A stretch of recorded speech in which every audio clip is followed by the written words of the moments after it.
ఇప్పుడు మీరు స్క్రీన్ మీద చూస్తున్న దాంట్లో అమర్‌దీప్, టేస్టీ తేజ, శోభ వీళ్ళు ముగ్గురు 3 స్క్రీన్స్‌లలో వేరే వేరే ఉంటారు. సో, ఫస్ట్ స్క్రీన్ మీద వచ్చేది శోభ, అమర్‌దీప్ ఇంకా తేజ.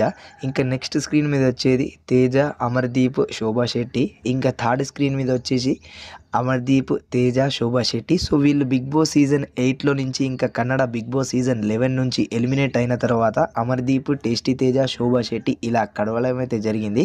సో, వీళ్ళ 'బిగ్ బాస్' సీజన్ 7 బాండింగ్ ఎలా ఉండే, ఇంకా 'బిగ్ బాస్' జర్నీ ఎలాగుండే, ఇంకా 'బిగ్ బాస్' సీజన్ 11లో అంటే కన్నడ 'బిగ్ బాస్'లో శోభ శెట్టి క్విట్ అవ్వడం మీకు ఎలా అనిపించింది? ఓకేనా? తన హెల్త్ పరంగా తను డెసిషన్ తీసుకుందని అనిపించిందా?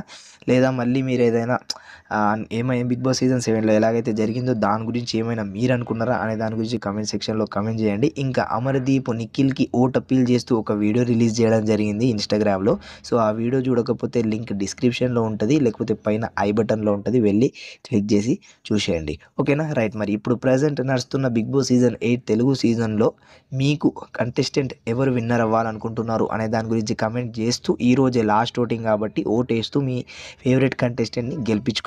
ఇంకా కామెంట్ చేయడం మాత్రం మర్చిపోకండి. ఇలాంటి అప్డేట్స్ కోసం మన ఛానల్‌ని సబ్స్క్రైబ్ చేసుకొని బెల్ ఐకాన్‌ని క్లిక్ చేయడం మాత్రం మర్చిపోకండి. టాటా. Bye bye.